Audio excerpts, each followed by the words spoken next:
Hi, I'm Cissie Lynch. Welcome to Fearless, helping you have a fearless faith in a compromising culture.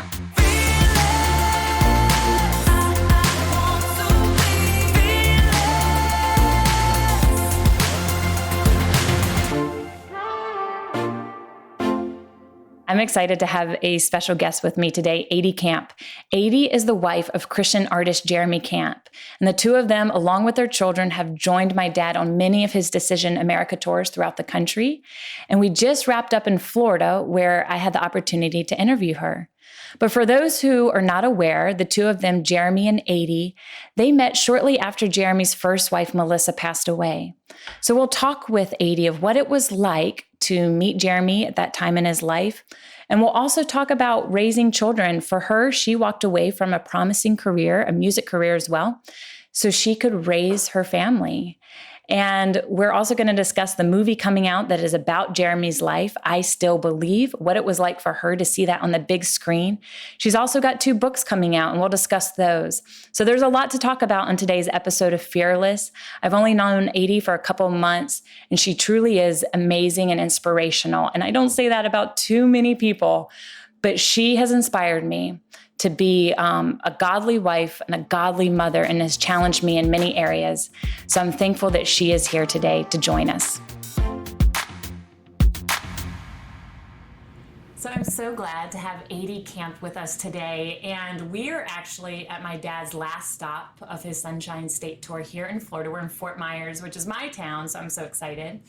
So we're at the arena, and the event starts in a couple hours. So if you hear background music and people during rehearsal, you call them rehearsal? What do you call them? Sound check. Sound check. I don't do music, so I don't know. So I'm so excited to have Adie, and out of her busy schedule, to take time with us. Thank you, Cissie. I'm so stoked to be here with you. I know y'all are busy, so to say yes. But I just got to meet Adie probably a couple years ago, maybe for the first time. So I haven't gotten to know you well. We were supposed to be in Israel for a whole week together with Skip Heitzig on an Israel tour. And that was the week my grandfather passed away. Yeah. So I didn't get to join you and your family, but it has been so wonderful to watch you from afar. Oh, thank you. And when I asked Adie to do this podcast, I said, I just want you. I'm sure a lot of people ask for you and Jeremy to do together, but I wanted you because what I've loved about watching you is you're kind of like a mama bear, and you are a strong woman who has supported her husband. You have raised beautiful and wonderful and kind children, and I just want to hear more about that today. Thank you. I'm excited. Yeah. So for those who don't know your story, and for many people, they might not know Jeremy's story. Yes. And for a lot of people that don't know it, they might find out soon because he has a movie coming out called I Still Believe. I Still Believe, and that comes out in March. Adie's got a book coming out this month, February? Yeah. February. So they're just in a busy season of life. And for those who don't know the two of your story, tell us how y'all met in the time of life and Jeremy was in, and what that was like for you. Okay, so I was in a rock band actually called the Benjamin Gate, and I was born and raised in South Africa, and my band got signed to a record label. So we moved our entire crew over to America, and we started touring. And I'd been playing for a couple of years, and on one of those tours is when I met Jeremy for the first time. And it was his very first tour, so he was actually in the opening position before me. He was opening for you. Which is always kind of fun. And so, but we met on tour, and we just hit it off as friends first. Neither one of us were really interested in each other. And he had actually, about a year and a half before that, had just lost his wife to cancer. And so was definitely still, grieving for sure. And but we weren't interested in each other. We just hit it off and became really good friends. But somewhere along the line, I think we just felt such a deep connection with one another. It almost just feels like those moments where you feel like, gosh, I've known this person my whole life kind of thing, And obviously the Lord had different plans. And we got married, it was about a year and a half after we met. Oh, wow. So so it was fast. And then I've just toured the world pretty much playing music. And Jeremy, for a long time, shared his testimony about losing his first wife and just how the Lord had gotten him through that. And that was one thing that blew me away when I met him, was the story of him and his wife as well, just the incredible amount of faith that they had through such adversity. I mean, you don't look at cancer in the face, and I mean, that's when sort of the rubber meets the road. Your true character comes out as to how you handle those situations. And I was so blown away by them, and it made such a deep impact on my life. And so, So you had to walk with him more as a friend first. He was obviously in a tough spot in life, and a career was starting off. And what was it like to come alongside of a friend? How were you a friend to him in those moments? I would just check in with him from time to time. When we were on tour together, it was their wedding anniversary and her birthday. And again, because I wasn't romantically interested in him, I didn't feel threatened by it or anything. And so I think in some senses it set the tone of our relationship, that it wasn't about ever having to replace her or anything like that. But I just would check in with him. And I mean, I think I always just asked myself, like, if I were him, what would I want someone to do for me, And nothing crazy. I mean, I just check in like, hey, are you doing okay today? Just acknowledging, I know it must be a hard day today. Just wanted to see that you're okay. And that just in and of itself would mean a lot to him. But then as we got closer, we would start to have a lot more intimate conversations about their relationship. And I mean, there were many, many times that he would be crying and we would just hold each other, and I'd be crying and he's sharing like deep, hard stuff that they walked through. Because at one point, they totally believed that she was healed. And I mean, the faith that they had was so real. They genuinely believed and were trusting God for a miraculous healing. And at some point, she actually was healed. And it's kind of a crazy story how the cancer ended up coming back. But you'll have to watch the movie to find that out. Okay, well, anticipation will be nice. I remember you saying one time, I think maybe in an interview I heard you say, how do you live up to a first wife? Yeah. And you had said Jeremy is a completely different person now that he's gone through grieving than he was with his first wife. Yeah. It's like two different Jeremys. Yeah. So how do you explain that to people? Or did you feel that at all, Absolutely. being compared to her? Not by Jeremy. Not ever by him. Definitely, and even I had to almost be careful of my own thoughts of comparing myself to her. Sometimes I think we are our own worst enemy. Jeremy never did. And in reality, personality-wise, we actually were very, very different. And so it was such a different scenario that we came out of. I wasn't in a great place when I met Jeremy spiritually. I was coming out of a really dark time in my life, whereas she was coming out of one of the best times in hers. So it was almost not even comparable, like style-wise and things like that. The thing that we did have in common is we totally both love the Lord, And so I really just always saw her as a sister in Christ. It wasn't ever like, I've got to outdo her or be better than her, because Jeremy and my story was so different from theirs. And I mean, you can't ever expect, that was his first love. It was his first wife. I don't ever expect him to stop that. You know what I mean? I wouldn't, if I had been in love and married before, it would be so unfair for someone else to come and say, okay, now out with that person. And I mean, it's even like, sometimes when you have kids, with your first kid, and then when you're pregnant with your second, you think, how am I ever going to love the second one the same? And there's always this fear, but you just do, And Jeremy's always described that as your heart just grows with the capacity to love somebody else, And as well, I think if anyone knows who's been through trials and experienced death, it does change you in a lot of ways. I mean, there's just something about having to walk through that kind of hardship that we call the new normal, and I don't even mean that necessarily negatively. There's certain things in life that cut so deeply. And so Jeremy, before Melissa, probably didn't struggle with fear and stuff like that. And afterwards, because of having to watch her suffer, it opened a whole new world of fear for him and anxiety. Is this going to happen again? Am I going to watch my kids suffer?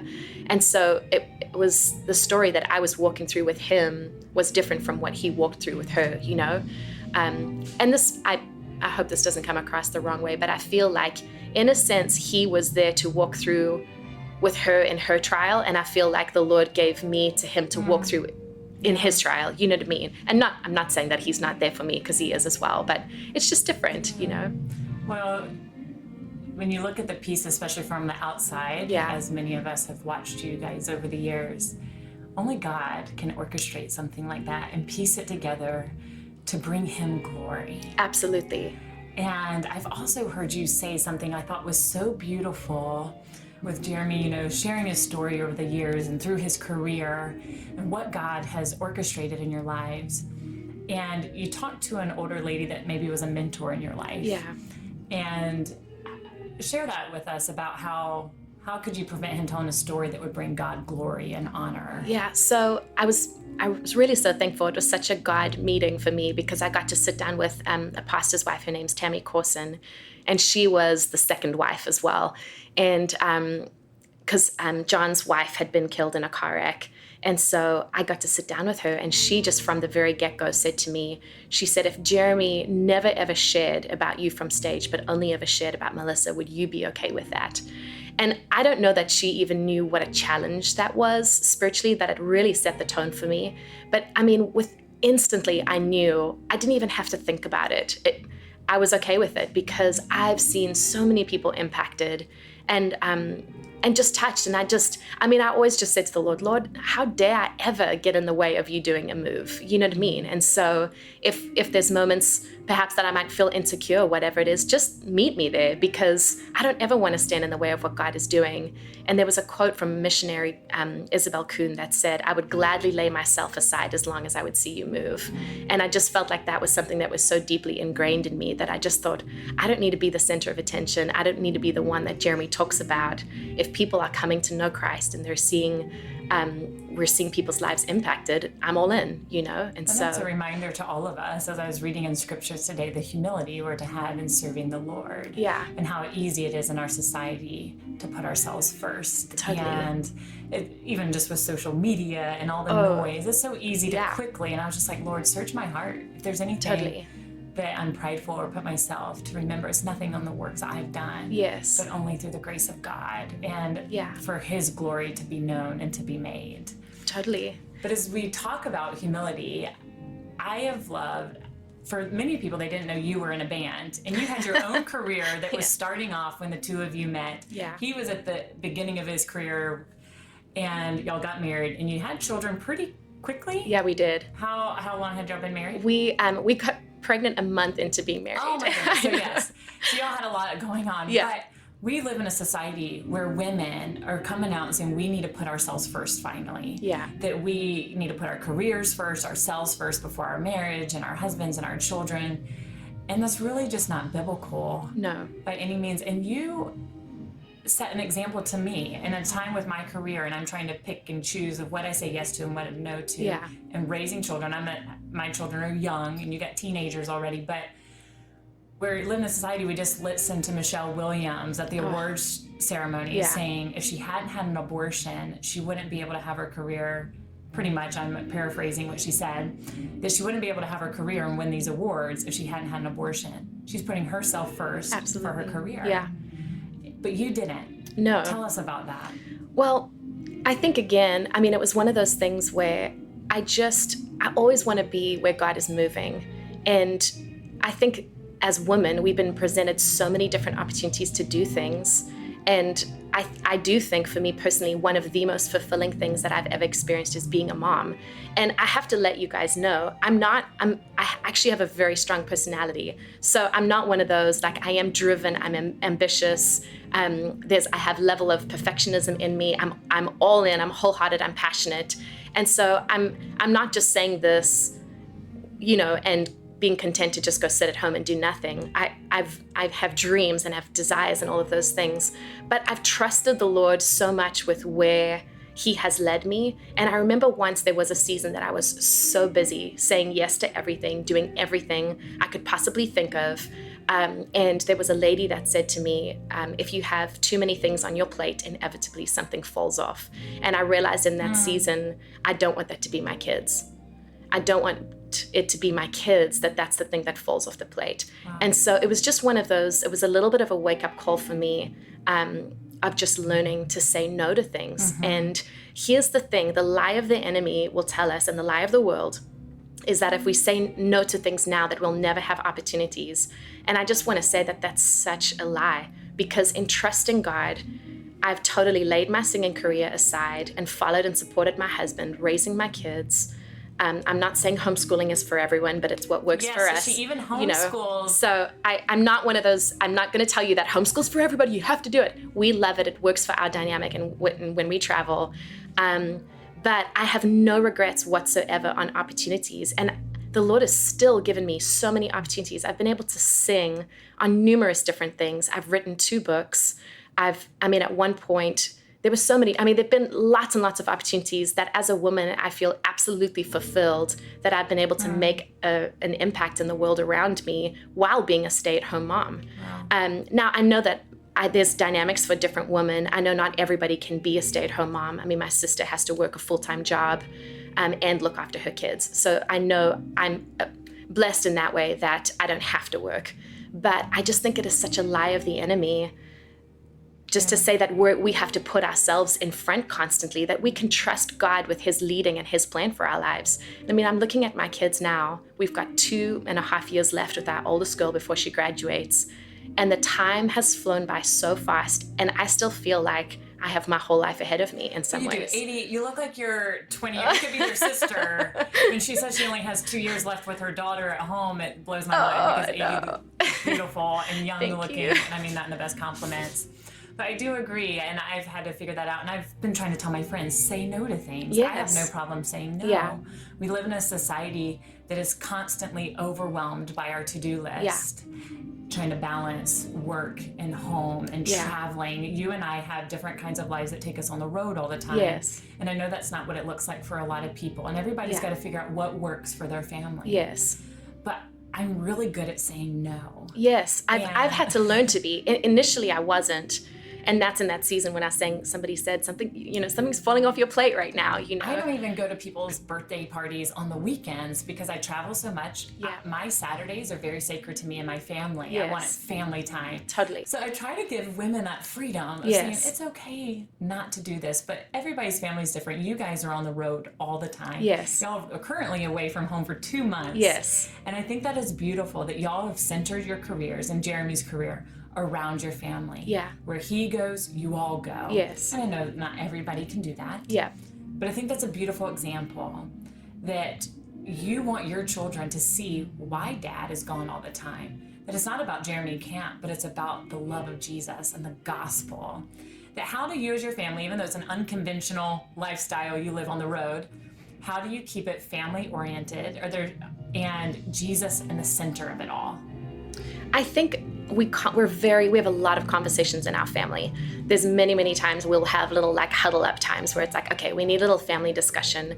And I just constantly try to point the kids back to the Lord, why we do what we do, that the sacrifices we make are for a greater purpose. It's not just, dad gets to make some money, or the motivations are not just earthly accolades or prestige, or it just is really, really about eternal things for us. Because I'll be honest, I don't know, if Jeremy wasn't so ministry minded, I don't know that it would be harder to support him if he was just ambitious, but he's so, his heart is so for seeing people being touched by the Lord that's easy to get behind, because that's my heart as well, and so it makes it worthwhile as a family for the kids to know, okay, you're missing out on a best friend's birthday party or a hang time with your youth group or whatever it is, to go on the road with dad in order to see people's lives being impacted, because we're so much people that have to live with an eternal perspective, and then when it comes down to just balancing things practically, we just always constantly check in with each other. Are you guys doing okay? Are you missing home? How are you feeling about things? We give them opportunity to speak freely, and then kind of guide them through some of those things, That's so true. Just this week, as we've been on tour throughout Florida with Decision America, my little girl missed something big at school, and she was crying, and I had to say, Margaret, you did miss something fun. Yeah. But let's look at what else you got to do. We got to pick out the good. Absolutely. And there's a balance and give and take. And I said, Mama's done her whole life like that, where we've missed out on other things, but God has given us this. For me and my dad in ministry, he was gone all the time growing up. Yeah. That was really difficult at a young age. It was at 18, and I resented him a lot. And it was finally at 18. Like, I Yeah. hated being a gram. I hated my dad traveling. But around 18 years old, I realized I had a dad who's obedient to God's calling on his life. Totally. And how thankful I was for that he was taking the love of Christ all around the world. Yes. And I had to realize the good with the bad. And Totally. you have to point out the good in your life. Yeah. And really the reality is absolutely anything good in our lives, a good marriage, a good family, whatever it is, it takes sacrifice. It takes dedication. It takes hard work. It takes commitment. Those things don't just happen because you wake up one morning and decide it's going to happen. Like, you literally have to work at those things, you know? And I think the same is true when it comes to raising our kids and just pouring that into them. Like, there are going to be sacrifices, and that's life. You're going to have to make sacrifices forever. Yeah. Y'all are on the road all the time, which it's just crazy. Like I said earlier, y'all are gone for 2 months. Yeah. But you've also been very open with life and the lifestyle and everything of Jeremy's struggle with anxiety and fear. Yeah. And you mentioned that earlier. And we look at a society in general that is struggling with Oh, it's crazy. anxiety. The number one Bible verse last year that was Googled was "Be anxious for nothing," because you see a society that Satan is just robbing the joy out of people and planting fear. But you have never struggled with fear and anxiety. No. So since he's not here to talk on his behalf, let's talk on yours, though. How do you walk through with somebody in your life? Because I guarantee most marriages, there's one of the spouses that are struggling with it.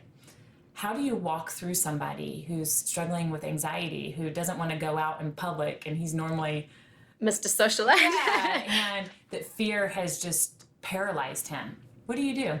Well, I'll be totally transparent and say at first, I thought it was weird because I didn't relate at all. I'm not somebody that struggles with fear. I have struggles of my own, of course, insecurities or whatever it is, but fear and anxiety wasn't something I could just very easy sort of rationalize it out, you know. If I ever felt anxious or anything, I'd just sort of talk myself out of it, you know. So to be swallowed up and completely just incapable of doing anything for me when I even heard of it was like, oh, that seems kind of weird, you know. But then I realized what a real struggle it was, and not only for Jeremy, but it runs in his family, you know. So you can see this sort of generation that sort of passes down of anxiety and depression and just this heavy, heavy, dark stuff. And so I realized very quickly, like, okay, this is real. Even though I may not fully understand it, I need to pay attention to it. And so I think that was the first thing that I learned to do, was to not dismiss it, because I think sometimes we can make the mistake of dismissing something just because we don't understand it.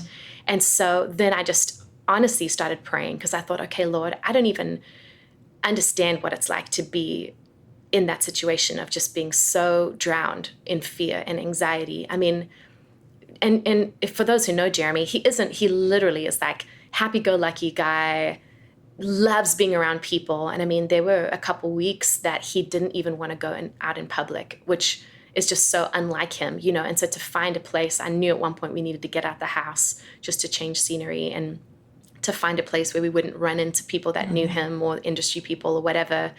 We went and found this like little coffee shop in the country somewhere. And even that was still really difficult for him, you know. But I think the thing that the Lord showed me, and this is going to sound funny to some, but Jeremy has explained the game of football to me.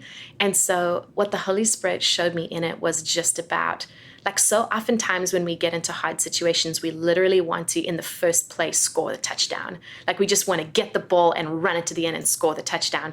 But there's so many plays that have to happen between once you get the ball and you've got to slowly work it down the field. And it was just like the Lord was just saying, just moment by moment by moment, that it isn't, he does sometimes give us the victory instantly, but oftentimes it's about those little victories that we have to build upon. And so that was just something with Jeremy that I just felt like it was just those little victories. And so in some of those moments, I would just say to him, what do you need me to do right now? Like, do you need me to just lie next to you and hug you? Do you need me to warfare? Like, do you need me to be the one praying? Do you want me to read scripture for you right now? Do you want to put worship on? Like, I would just sort of give him options of what seems like the out right now, you know? And all of it, we really, I'm not against medication at all, but we chose to really cry out to the Lord. I do feel like sometimes medication can numb certain situations, and I think it's important that you deal with it. And I'm not saying, you know, sometimes we do people do need the medication to kind of get them out, but you've got to understand, medication or not, you have to deal with the root issue. And so Jeremy and I just started praying together, Holy Spirit, show us what that root issue is of the fear and of that anxiety and of the depression. And the Lord really started to speak to Jeremy about just having unforgiveness in his heart, of resentment, towards just some family members or close people around us, and just learning to trust the Lord, even having watched his wife die, of trusting God that he was good, that his plans for Jeremy are good, you know what I mean, no matter what. And so it's just sort of, I can't say that we have the exact answer, but it was just whatever that play was that in a sense needed to be called for the moment, that was, just how we sort of got through all of that, and I just try to be understanding, and not get impatient with him if he, in a sense, relapsed, and just going, if that was me, I don't know how long I would struggle with something. I mean, we all have insecurities that we might struggle with for years, and we can't wag our fingers at one another and be like, get over it, I mean, it sometimes is a process of God healing things in our hearts and working things out of us. And so just being patient with one another. And at the end of the day, it's just always, for me, was really praying and asking the Lord to give me the grace that I needed supernaturally. Like if I didn't have it in just my natural ability of just understanding of going, God, you can give this to me supernaturally. So give me a supernatural ability to be a helper to my husband, And I think that's so important because you don't understand. I did not used to understand anxiety. Mm-mm. I just thought it was like, oh, you're mentally weak. For sure. Get over it, suck it up. But now I've struggled with it in the last 2 years, and I understand it. But I do believe there's a balance often when somebody's really struggling in the pit and the darkness of just anxiety and fear. And it's so important for those who don't understand it to not dismiss it, but to come alongside those that you love and help and support them. So thank you for sharing that. Yeah. And the truth is, millions and millions of people struggle with it. It is like an epidemic in our time. Because Satan can steal the joy. Yeah. And that's what he's doing, to steal the joy of thy salvation, I think. Totally. But let's switch gears here, because you guys have a busy couple of weeks coming up. We do. And I'm so amazed that during their busy time that they're on tour with us at the Billy Graham Evangelistic Association. We love you guys. And y'all just have so much going on, but they have a movie coming out that is about Jeremy's life and his first marriage and his career taking off. And it's called I Still Believe. It comes out, what's the date? March 13th. And it's incredible because it's produced by, or put on by Lionsgate? So it's the Irwin brothers who did I Can Only Imagine, and Lionsgate have partnered with them, and they're the main, Hollywood. This is like secular world. It totally is. It's incredible when you see what's going on in Hollywood right now with faith and these movies that keep on growing. Yeah. But for you, I want to ask you on a personal level. I know you've lived the story of Jeremy's life. You've heard it. You've been by his side. You've been married 16 or 17 years? 16, yeah. So it's nothing new. No. But when you see it on film, did that resonate something different in your heart? Was it harder to see it like played out in film for you? Yeah, I mean, as you say, it isn't new. I know all the details of the story. I helped when Jeremy wrote his first book. I was very much a part of the editing process. And because a lot of that stuff you have to understand for him is very difficult to relive. So in some of that, I've tried to be alongside him, like, okay, what can I do to help you here? And so watching it on the big screen, it's hard. It really is hard to go there and for him to, in a sense, because it's so real, and the actors did a phenomenal job. I mean, we were blown away by them. I mean, so much so that it was really hard. There were a couple days that we couldn't, watching it was just too difficult. And it was like, okay, we want to be here for them, but at the same time, this is torture, just putting yourself through this, So were you all on set often? Wow. Yeah, we were most of the time. We missed a couple weeks in the middle, but we got to be there for most of the filming, and it was incredible. It was really, really awesome. But it's hard. It's hard seeing, there's a scene in it that for me as a wife, it's hard to see my husband so brokenhearted, you know what I mean? And so, it just is. Have your kids seen it? They have. Was it difficult for them to see it? It was. It was very sweet. Andy, one of the directors, he came and he played it for us at our house. And there was one scene, we literally paused the movie for about 20 minutes and we just wept together, you know what I mean? And so, but it's one of those things where Jeremy and I have always said, we don't want to, it's like we protect our kids from, there's a lot of things we do protect our kids from, but the reality and the hardship of life, we want them to see God's hand in it. And so we've not sheltered them from those things. So we want them to see like, yeah, this is hard, but this is how God really meets you in those hard things, you know? And so it was hard for them, you know, they were sad to see how hurt Jeremy was. But it's been so good. It's, incredible. And I think at the end of the day, it's just going, the Lord is with us in our hardships. And that's what Christianity is all about. You know, it's not about this life that's full of blessings and free from persecution and hardship. It's about Jesus being with us in all of those things. Well, I know everybody's very excited for the movie to come out. Yes. But you just don't have a movie coming out about Hell's Life. You also have a book coming out in just a couple weeks. Yes. You have your a children's book with your daughters called, and what's the name of it? Even Me. Even Me. And what is it about? So, or do we have to get it and buy it before? No, I'll tell you. Yeah. Oh, I'm so excited. This has been one of the most fun things I think I've ever been a part of, was writing the children's book. My girls went on a mission trip with Jeremy to Uganda 3 years ago now. And when they went, I was numerous times got approached by different people going, I can't believe you let your kids go. Aren't you afraid of yellow fever? Aren't you afraid of malaria? Like, is it unsafe? You know, all these questions. And so I just started thinking about some of those things. And I thought, you know what? Our kids are being raised in such a unique way. I mean, my kids have traveled to 10 or 11 or however many different countries, have seen so many different environments, been around so many different people of all religions, all races. And I just started thinking about all of that. And I just kind of prayed, like, Lord, if there's something you want me to do, just show me, you know? And all of a sudden I had this idea of writing the children's book from their perspective, and just about from a child's perspective, what it was like to raise funds to go on a mission trip, some of their, you know, the fear that they did feel, you know, one of the mornings they woke up and they were really scared, and just kind of going through some of those things. But just despite how young they were at the time, that God can still use them. Because I just thought, there have been so many times when we've been on tour that that our kids have been used, I feel like sometimes more than us. I mean, for anyone who's met my little son, Egan, he literally steals everybody's hearts with a hug, you know? And kids just have this incredible ability to tear down walls. And so I want children to know that it's not just adults that can make a difference, but they can too. And so it's about, like, don't let your race, your age, whatever it is, hold you back, but basically saying God can use even me, you know. I love that. No matter You've what. taken the words out of my mouth. I've said so many times, I've used my children. That sounds bad. I've used them, but I've watched God use them to break walls down in people's hearts. Absolutely. In such a powerful way that I've never sheltered them from anybody. Yeah.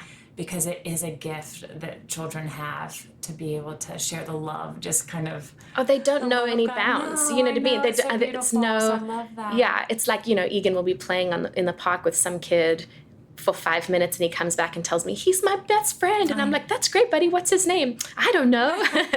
And it's just so sweet, just this awesome, amazing amount of love that they have for people, you know. And so I just want to encourage kids, like, there's that scripture, awesome. you know, I can't don't wait let to anyone read look it down with upon you. Margaret. Yeah, because you're young, but you can set an example in love and deed and in purity. And so you can make a difference, you know. It doesn't matter how old you are. You don't just have a children's book coming out either. No. What's the other book you have coming out? Okay, so Jeremy and I wrote a marriage book together. And what's so funny is, A marriage book. Do you feel like you're old enough? Now, I'm not like saying that because No. I realize I've been married 12 years. Like, wow, that went by really fast. Can you believe you're at a time in your life to write a marriage book? I know. Well, you know what? It was very intimidating because I felt like there was this thing. We both were like, does it mean we're telling people we've got it all together? And that was the whole thing, is we were going, no, that's exactly what we want to tell people. We don't have it all together. We don't know all the answers, but this is how we do life and family. And both Jeremy and I are very transparent in it. And so, because we want to give people hope. And I think in this day and age, to be married for 16 years, even though, I mean, I look at my parents, they've been married for 45 years, and I think that's incredible. But, like, that doesn't happen anymore in our world, you know what I mean? And again, we're in this society that says, me first, me first. And a good marriage just doesn't work that way. And so we talk about the challenges of both of our strong personalities and how we juggle death and grieving and kids and money and, like, all of these different things. And so basically for us, especially with the movie coming out, we just knew that there would be a new light that would be put on us, and we just wanted to have a deep, like, hey, this is really our story. We don't have it all together, but this is us and this is where we are in life, and hope it encourages people along the way. Adie, you'll have so much going on.